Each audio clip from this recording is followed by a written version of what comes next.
અમદાવાદમાં cyber ક્રાઇમે mule hunt operation હેઠળ cyber ચાંચિયા વાપરતા હોય તેવા બોગસ બેંક એકાઉન્ટની તપાસ કરી, જેમાં સાયબર ક્રાઇમે 2 આરોપીઓની ધરપકડ કરી. 2 બેંક એકાઉન્ટ વિરુદ્ધ 5 સાયબર ક્રાઇમની ફરિયાદો મળી હતી. બંને એકાઉન્ટની વિગતોની તપાસ કરતા બીએફએક્સ ટ્રેડિંગના નામે એકાઉન્ટ ખોલાયા હોવાનું સામે આવ્યું. બેંક એકાઉન્ટમાં કરોડો રૂપિયાનો વ્યવહાર સામે આવ્યો.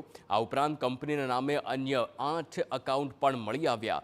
જિગ્નેશ દલસાણિયા નામના વ્યક્તિના કહેવાથી એકાઉન્ટ ખોલાવ્યા હોવાની આરોપીએ કબૂલાત કરી.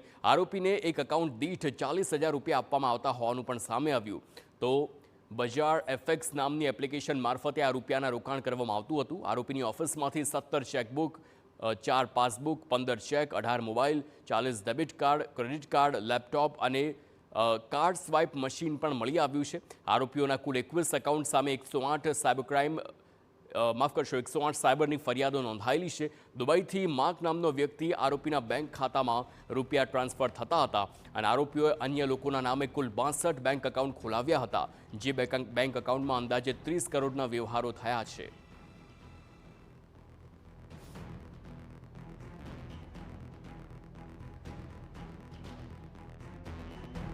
બંને આરોપીઓની પૂછપરછ કરી. એમણે એવું કીધું કે ભાઈ અમને એક જિગ્નેશ દલસાણિયા નામનો વ્યક્તિ જે છે એ અમારી ઓળખાણમાં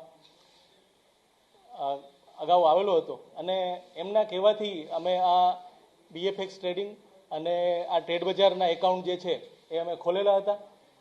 દરેક એકાઉન્ટ દીઠ આ લોકોને 40,000 રૂપિયા જે છે એ એમને આપવામાં આવતા હતા.